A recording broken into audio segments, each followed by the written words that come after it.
વિદ્યાર્થી મિત્રો, આજે આપણે થોડું ગ્રામર કરીએ. ગ્રામરમાં તમારી ટેક્સ્ટ બુકની અંદર ભાષા સજ્જતા આપેલી છે બધા ચેપ્ટરની પાછળ. તો એ ભાષા સજ્જતા એ શું છે? તો સંસ્કૃત ભાષાના અભ્યાસ માટે કેટલીક સમજ વિકસાવવા માટે અહીંયા પ્રવાસ કર્યો છે. જેમ કે પ્રવૃત્તિ અહીંયા આપેલી છે, જોઈએ. બંને હોઠ એકબીજાને અડે નહીં તે રીતે આપેલ શબ્દોનું વાંચન કરો. હવે અહીંયા જે શબ્દો લખેલા છે તમારે એની પ્રવૃત્તિ કરવાની છે.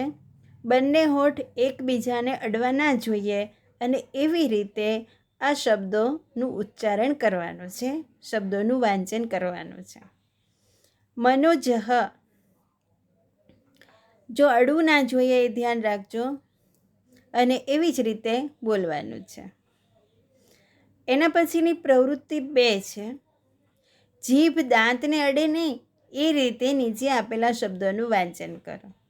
નીચેના જે શબ્દો આપેલા છે એ બોલતી વખતે જીભ દાંતને અડવી ના જોઈએ એ ખાસ ધ્યાન રાખવાનું છે અને એ રીતે આનું ઉચ્ચારણ કરવાનું છે. શબ્દોનું વાંચન કરી શકાયું નહીં ને? શા માટે? વિચારો, ચર્ચા કરો.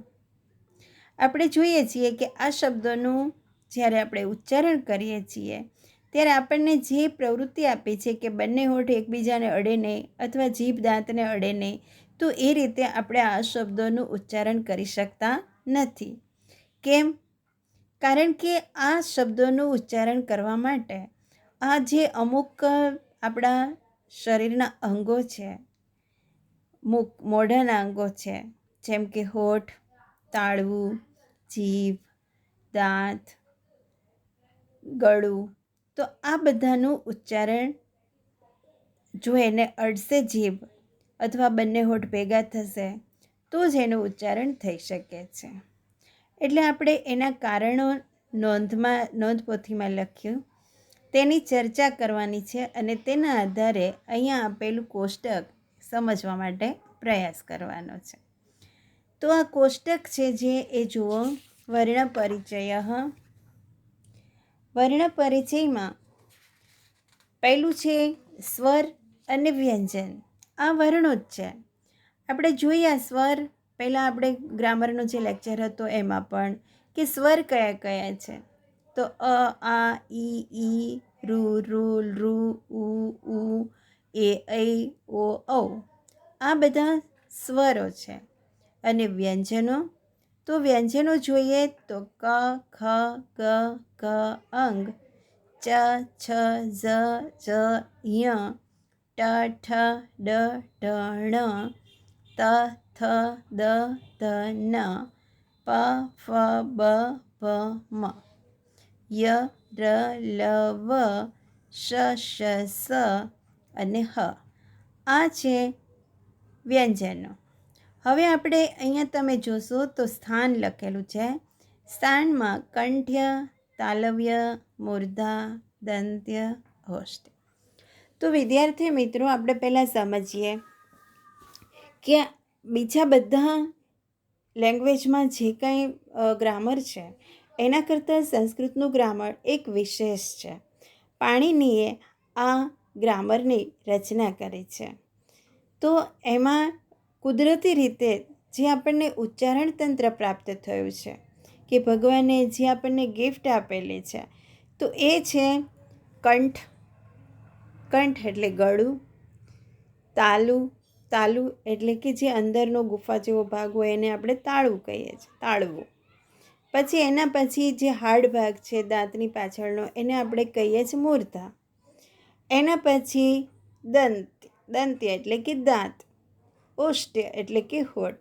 આ રીતે 5 ઉચ્ચારણ સ્થાન છે અને 5 ઉચ્ચારણ સ્થાનમાં કયા કયા શબ્દોનું ઉચ્ચારણ કંઠ્યથી થાય, કયા અક્ષરોનું ઉચ્ચારણ તાલવ્યથી થાય, કયા સ્વર અથવા વ્યંજનોનું ઉચ્ચારણ મૂર્ધાથી થાય અને કયા શબ્દોનું ઉચ્ચારણ દંત્યથી થાય અને છેલ્લે ઓષ્ઠ્યથી કયા સ્વર અને વ્યંજનનું ઉચ્ચારણ થાય તે અહીંયા બતાવેલું છે. તો આપણે એક એક જોઈએ. પહેલાં તો સ્વર જોઈએ. તો આપણે યાદ રાખવા માટે વિદ્યાર્થી મિત્રો હું તમને કહું કે તમે કેવી રીતે આને યાદ રાખશો. આપણે આનું ઉચ્ચારણ યાદ રાખવાનું છે. તો આપણને બારાક્ષરી આવડતી જશે, સ્વરો આવડતા જશે. તો આ તો કંઠ કહેવાય. ભગવાને આપણને જે ઉચ્ચારણ તંત્ર આપ્યું છે તો એ કંઠ, તાલુ, મુર્દા, દંતોષ્ઠ. આમ તમે જોશો તો લાઈનમાં છે. તમે સાથે સાથે હાથ અડાડી અને બોલજો કંઠ્ય, પછી તાલવ્ય એટલે મોઢાની અંદરનો ભાગ, પછી મુર્દા દાંતની પાછળનો કઠણ ભાગ, પછી દાંત અને પછી ઓષ્ઠ. તો ગળાથી લઈને હોઠ સુધી જો આપણે જોઈએ તો એ પાંચે પાંચ છે એ લાઈનમાં છે. તો હવે આપણે સ્વરને યાદ રાખવા માટે એક બે શબ્દો બધાની અંદર છે, બધા સ્વર છે. તો આપણે જોઈએ તો કંઠ્યમાં આ. તમે ગળાને અડીને એનું ઉચ્ચારણ કરશો તો ખબર પડી જશે કે એનો અવાજ ક્યાંથી એનું ઉચ્ચારણ થાય છે. આ. તાલવ્યમાં ઈ, મૂર્ધા રૂ, દંત્ય રૂ, ઓષ્ઠ્ય ઉ. જ્યારે આપણે ઉ અને ઉનો ઉચ્ચારણ કરીએ છીએ ત્યારે હોઠનો ઉપયોગ થાય છે. એના પછી એ અને ઐ છે જે એ કંઠ તાલવ્ય એટલે કે બે ઉચ્ચારણ સ્થાન, ગળું અને તાળવું, એ બંને ઉચ્ચારણ ભેગા થાય ત્યારે આપણે એનું ઉચ્ચારણ કરી શકીએ છીએ એ અને ઐ.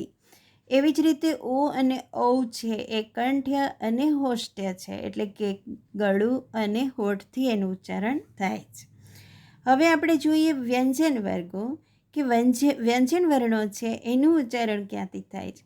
તો અહીંયા આપણે ક, ખ, ગ, ઘ, અંગ એવું કીધું, પણ એની જગ્યાએ આપણે ઊભી લાઈન જોઈએ તો ક, ચ, ટ, ત અને પ. તો આપણે શોર્ટમાં યાદ રાખવા માટે કચટ પ એવું પણ યાદ રાખી શકાય, જેને સંસ્કૃતની અંદર વર્ગ કહેવામાં આવે છે. ક વર્ગ, ચ વર્ગ, ટ વર્ગ, ત વર્ગ અને પ વર્ગ. તો ક, ચ, ટ, ત, પ. હવે ક વર્ગ છે તો એની અંદર કયા કયા, બધામાં 5-5 શબ્દો આપણે પહેલાં યાદ રાખીએ કે કમાં 5, ચમાં 5, ટમાં 5, તમાં 5 અને પમાં 5. તો ક વર્ગની અંદર કયા 5 છે? તો ક, ખ, ગ, ઘ અને અંગ. એના પછી ચ વર્ગ લઈએ તો ચ વર્ગની અંદર કયા કયા છે બરાબર ધ્યાન રાખજો અહીંયા. તો ચ પછી છ, ચ, ઝ અને ય. એવી જ રીતે ટ વર્ગમાં જુઓ તો ટ, ઠ, ડ, ઢ અને હણ. એવી રીતે ત વર્ગમાં જોશું તો ત, થ, દ, ધ અને ન. પ વર્ગમાં જોઈએ તો પ, ફ, બ, ભ અને મ. બીજું એક ધ્યાન રાખવાનું છે કે અહીંયા જે આપણે વ્યંજનો લખ્યા છે એ બધા વ્યંજનો હલંત છે. હલંત એટલે નીચે જે નાની એવી લાઈન કરેલી છે એને હલંત કહેવામાં આવે છે, ખોડો. તો અહીંયા શબ્દો બધા ખોડા છે. એની અંદર જ્યારે સ્વર ભળે છે ને ત્યારે જ એ પૂરા વર્ણ બને છે. કની અંદર ક પ્લસ અ હશે તો જ એ ક આખો બનશે. હવે આપણે શોર્ટમાં મેં તમને યાદ રાખવાનું કીધું કચટ ત પ. તો એવી રીતે યાદ રહી જશે તમને ક, ચ, ટ, ત, પ. યાદ રાખજો બરાબર. એના અનુનાસિક કયા છે? અનુનાસિક એટલે પાંચમા જે કંઈ હતા એ પાંચમો અક્ષર. તો અનુનાસિક જુઓ લખેલું જ છે અંગ, ય, ણ, ન અને મ.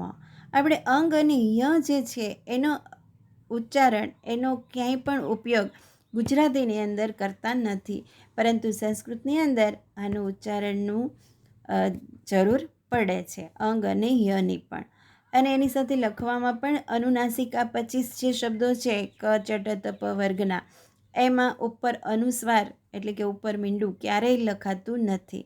આપણે કંઠ લખવું હોય તો કની ઉપર મીંડું છે તો ઠનો પંચમ વર્ણ એટલે કે ણ, તો અડધો ણ વચ્ચે લખાયેલો તમને જોવા મળશે. એવા ઘણા બધા અક્ષરો હોય છે જે આપણે કંકણ શબ્દ હોય તો કડંગણ એવું આપણે વાંચતા હોય છે, પણ હકીકતમાં એવું નથી. જે શબ્દની નીચે જે શબ્દ લખેલો હોય એની ઉપર અનુસ્વાર બોલીને એ બોલવાનો હોય છે. ક્રીડાંગણ લખવું હોય તો ક્રીડાંગણ, તો ક્રીડા અને અંગ લખીને એની નીચે ગ લખવામાં આવે છે. અંક લખવું હોય તો અ લખીને પછી અંક, તો ક છે એનું અનુનાસિક છે અહીંયા, ક ખ ગ ઘ અંગ, તો અંગ લખીને પછી એની નીચે ક લખવામાં આવે.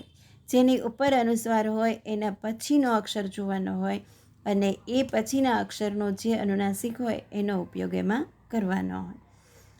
તો આ રીતે આ 25 શબ્દો છે કચટ પ વર્ગ, અને બધામાં 5-5, એટલે 6માં કયા 5, ટમાં કયા, તમાં કયા, પમાં કયા. તો એ જે 25 છે એને સ્પર્શ વ્યંજન પણ કહેવામાં આવે છે.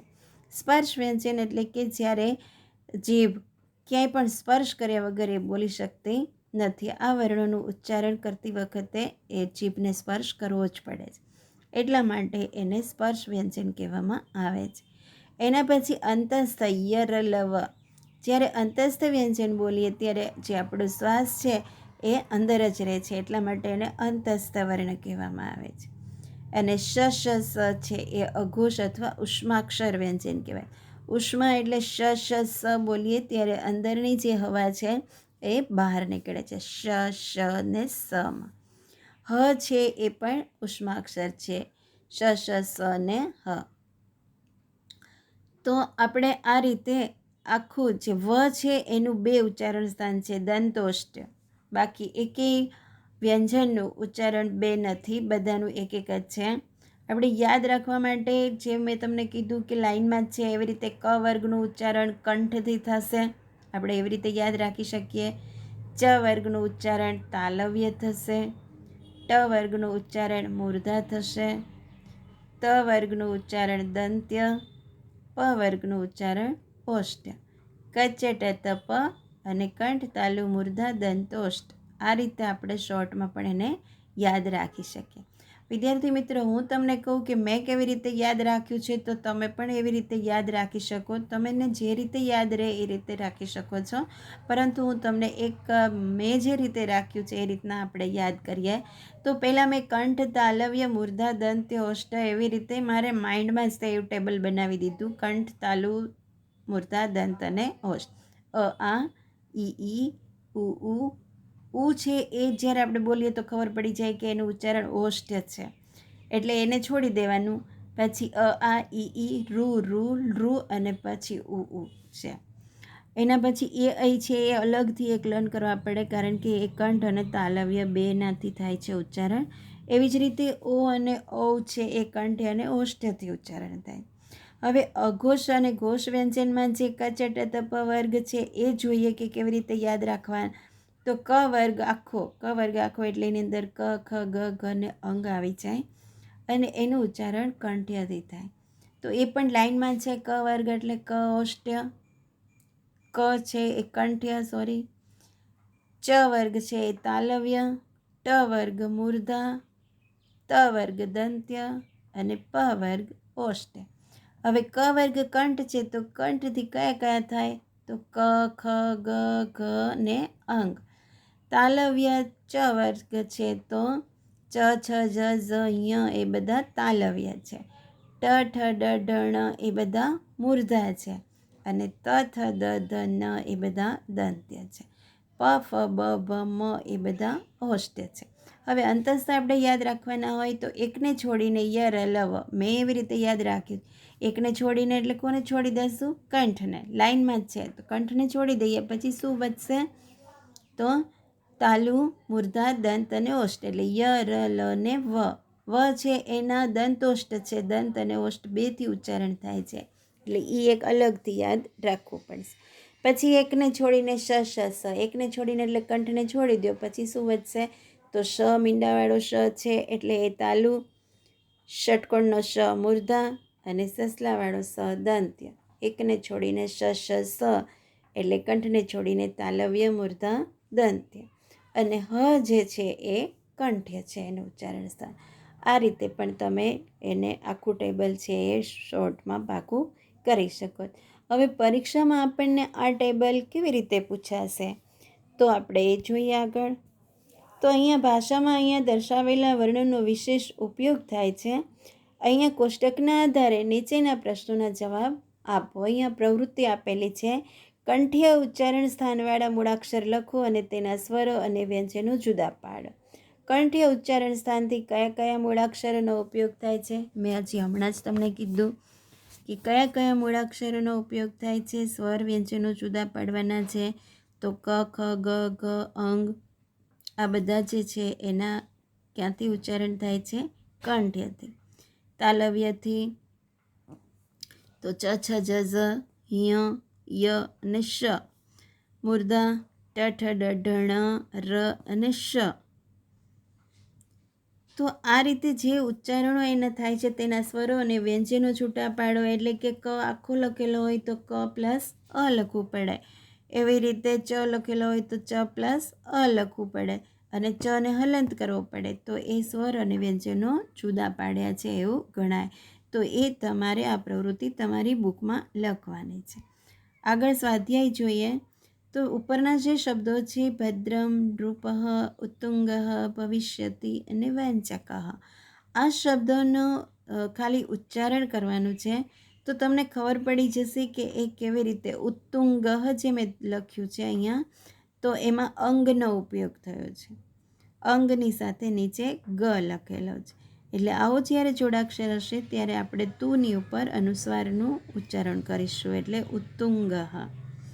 એના પછી વંચકમાં યનો ઉપયોગ થયો છે અને વની ઉપર મીંડું હોય અનુસ્વાર હોય તો એ ય વંચક. ચનો અનુનાસિક ય છે એટલા માટે. હવે નીચેના વર્ણોના ઉચ્ચારણ સ્થાન લખો. ક, ખ, ગ, ઘ, પ, ફ, બ, ભ, ટ, ઠ, ડ, ઢ. હવે તમને ખબર પડી ગઈ હશે કે ઉચ્ચારણ સ્થાન કેવી રીતે લખવાના. તો કનું ઉચ્ચારણ સ્થાન કંઠ, ખનું કંઠ, ગનું કંઠ, ઘનું કંઠ. એના પછી પ છે તો પ ઓષ્ટ્ય, ફ ઓષ્ટ્ય, બ ઓષ્ટ્ય, ભ ઓષ્ટ્ય. પછી ટ, ઠ, ડ, ઢ છે તો ટ મૂર્ધા, ઠ મૂર્ધા, ડ મૂર્ધા અને ઢ મૂર્ધા. હવે વાક્ય રચના જોઈએ. તો રાકેશ ક્રીડતી, વિપુલ પુસ્તકેન પાઠયતિ, મમ માતા ગાયતિ. આ વાક્ય રચના જે આપેલી છે એ વાક્ય રચના ખાલી ધ્યાનપૂર્વક વાંચો. દયા ફલમ દદાતિ. હવે આ વાક્ય રચનામાં ક્રિયાપદ ઘણા મહત્ત્વના પદો છે. વાક્યના અર્થનો આધાર આ બે પદો ઉપર રહેલો હોય છે. કયા કયા? તો એક તો કોઈ પણ વાક્ય હોય તો પહેલાં નામ હોય અને પછી ક્રિયાપદ હોય. વાક્યમાં નામપદ ક્રિયાપદની સાથે વિવિધ સંબંધોથી જોડાય છે અને એ આપણે વિભક્તિ જ્યારે કરીએ ત્યારે આપણે એ જોવાનું છે. પહેલાં આપણે જે અત્યારે કોષ્ટક કર્યું અને વર્ણોનું ઉચ્ચારણ સ્થાન કરેલ એની થોડીક એક્સરસાઇઝ જોઈએ. તો વર્ણ સંયોજન, વર્ણ વિન્યાસ. વર્ણ વિન્યાસ એટલે કે સ્વર અને વ્યંજન જુદા પાડો અને વર્ણ સંયોજન એટલે કે જે અલગ કરેલા છે એને ભેગા કરો. कई वर्णों को मिलाकर एक शब्द अथवा पद बनाने की प्रक्रिया को वर्ण संयोजन कहते हैं. ब प्लस आ प्लस ल प्लस अ प्लस क प्लस अह. तो आ शब्दों ने આપણે જોડશું તો બ પ્લસ આ એટલે બા, લ પ્લસ અ એટલે લ અને ક પ્લસ અહ એટલે કહ. તો આખો શબ્દ બનશે બાલકહ. એવી જ રીતે બ પ્લસ આ બા, ल प्लस ई ली, क प्लस आ बालिका. तो आखो शब्द बन से बालिका. वर्ण विन्यास. जब किसी शब्द के वर्णों को क्रम अनुसार पृथक पृथक किया जाता है, पृथक पृथक मतलब अलग अलग, तब वह वर्ण विन्यास कहलाता है. शु कह तो शु છે એને આપણે જો છૂટા પાડવા હોય સ્વર અને વ્યંજન તો શ હલંત પ્લસ ઉ, કહમાં ક હલંત પ્લસ અહ. એવી રીતે મુશકહ છે તો મ પ્લસ ઉ, શ પ્લસ અ, ક પ્લસ અહ. તો એવી રીતે મુશકહ બનશે. તો આ રીતે શબ્દ વર્ણ સંયોજન અને વર્ણ વિન્યાસ થાય છે. આગળ એનો પ્રશ્ન જોઈએ. વર્ણ સંયોજનમ કુરુત. વિદ્યાર્થી મિત્રો, આ તમારે તમારી બુકમાં જાતે જ કરવાનું છે. અહીંયા એક વખત સમજી લેજો. ર પ્લસ આ એટલે રા અને મ પ્લસ અ એટલે મ, રામ. ર પ્લસ આ રા અને જ પ્લસ આ જા એટલે રા જા. લ પ્લસ અ એટલે લ, ત પ્લસ આ એટલે તા. આખો શબ્દ બનશે લતા. અહીંયા તમે જોશો એટલે સમજાઈ જશે કે જે વ્યંજનો છે એ હલંત કર્યા છે પણ સ્વરને હલંત કર્યા નથી. તો ક પ્લસ અ એટલે ક અને વ પ્લસ ઈ વી, કવિ. મ પ્લસ અ એટલે મ અને ત પ્લસ ઈ એટલે તી, તો મતી. હવે રસ્વ છે કે દીર્ઘ એ પણ ધ્યાન રાખશું. મતીમાં રસ્વ છે, નાનો ઈ છે, એટલા માટે મતી પણ નાનું થશે, કવિમાં પણ નાનું થશે. ન પ્લસ અ પ્લસ દ પ્લસ ઈ તો નદી, પણ દીમાં કેવી થશે? દીર્ઘ ઈ. શ પ્લસ ઈ શી, શ પ્લસ ઉ શુ, શીશુ. વ પ્લસ અ વ, ધ પ્લસ ઉ દુ, તો વધુ. એવી રીતે મ પ્લસ આ ત પ્લસ રૂ, માતૃ. પ પ્લસ ઈ ત પ્લસ રૂ, પિતૃ. પણ પીમાં માત્રા કેવી આવશે?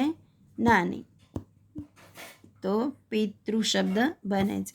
આ રીતે વર્ણ સંયોજન કરવાનું હોય છે, એટલે કે વર્ણોને બધાને ભેગા કરવાના અને કોઈ વર્ડ બનાવવાના. એના પછી આ જોઈએ તો વર્ણો કે ઉચ્ચારણ સ્થાન લખીએ. શબ્દ વર્ણોનું ઉચ્ચારણ સ્થાન લખવાનું છે. અંગ, એ, વ, ઈ, ઉ, પ, ચ, મ, લ અને ક. આ વર્ણોનું ઉચ્ચારણ સ્થાન કયું કયું થાય?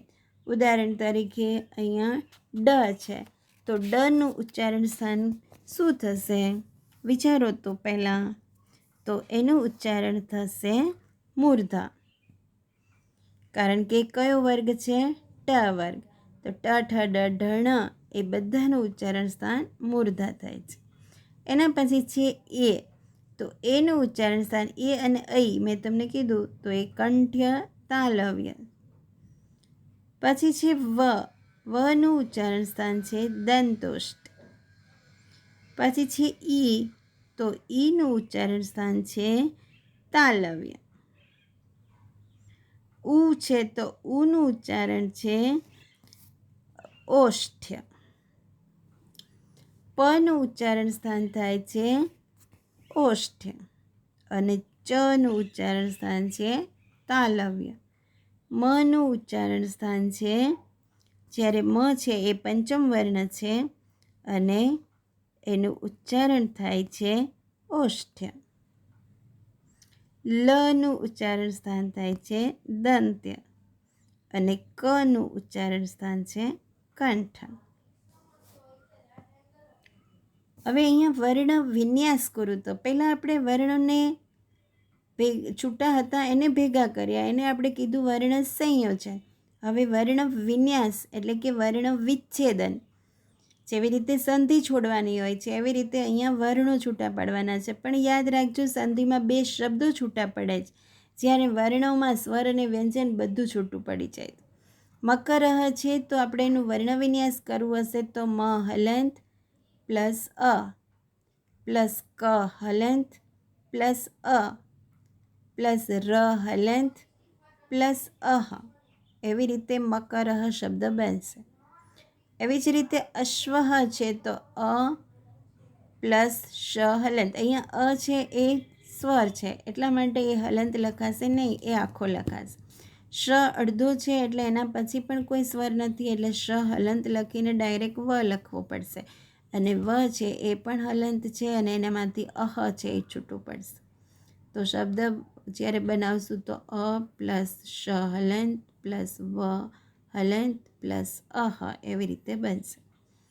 ભલ્લુકહમાં ડબલ લ છે તો ભ પ્લસ અ લ પ્લસ ઉ પ્લસ કહ. એવી રીતે મયુરહ શબ્દ છે તો મ પ્લસ અ પ્લસ ય પ્લસ દીર્ઘ ઉની માત્રા પ્લસ ર પ્લસ અહ. અને જ્યારે સ્વર છે એ બધા હલંત લખાશે, એ ભૂલ નહીં કરીએ, નહીંતર આખો શબ્દ ખોટો પડશે, એમાં અડધું માર્ક્સ પણ નહીં આવે. આખો એક વખત હલંત ના કર્યો એટલે આખો જ માર્ક્સ જાય, એક ભૂલ હોય એટલે. તો આપણે ધ્યાન રાખશું એ કેવી રીતે એ કરવાનું છે. મયુરહ છે તો મ પ્લસ અ પ્લસ ય પ્લસ ઉ પ્લસ ર પ્લસ અહ. એવી રીતે મયુરહ શબ્દ છૂટો પડશે. મંડુકહ છે તો મ હલંત પ્લસ અ પ્લસ ણ, વચ્ચે અડધો ણ છે તો ણ હલંત પ્લસ ડ હલંત પ્લસ દીર્ઘ ઉ પ્લસ ક હલંત પ્લસ અહ. સૈનિક શબ્દ છે તો સ પ્લસ ડબલ એની છે માત્રા, તો આપણે ઐ કરશું. સ હલંત પ્લસ એ પ્લસ ન હલંત પ્લસ નાની ઈ પ્લસ ક હલંત પ્લસ અહ સૈનિકઃ. બાલહમાં બ પ્લસ આ પ્લસ લ પ્લસ અહ. શુકહમાં શ હલંત પ્લસ ઉ પ્લસ ક હલંત પ્લસ અહ. શશકહમાં શ હલંત પ્લસ અ પ્લસ શ હલંત પ્લસ અ પ્લસ ક હલંત પ્લસ અહ. આવી રીતે વિદ્યાર્થી મિત્રો આપણે અહીંયા જેટલા પ્રશ્નોની ચર્ચા કરી, એક વર્ણ વિન્યાસ, વર્ણ સંયોજન, ઉચ્ચારણ સ્થાન, તો આ જે ટેબલ છે એ ટેબલ પાકું કરવાનું છે ઉચ્ચારણ સ્થાનનું, અને એના પછી આ એક્સરસાઇઝ પણ જાતે કરવાની છે. વિડીયો 2 વાર જોવાનો છે એટલે તમને ખબર પડી જશે કે હવે આપણે કેવી રીતે કરવાનું છે. આગળના વિડીયોમાં પણ આપણે વ્યાકરણ જ કરવાનું છે, ત્યારે આપણે વિભક્તિ કરીશું. અત્યારે આપણે આ વર્ણ સંયોજન, વર્ણ વિન્યાસ અને ઉચ્ચારણ સ્થાન આ 3 પ્રશ્નોની ચર્ચા કરી. વ્યવસ્થિત રીતે 2 વખત વિડીયો જોઈ અને ફેરબુકમાં આ વ્યાકરણનો ટૉપિક લખવાનો છે.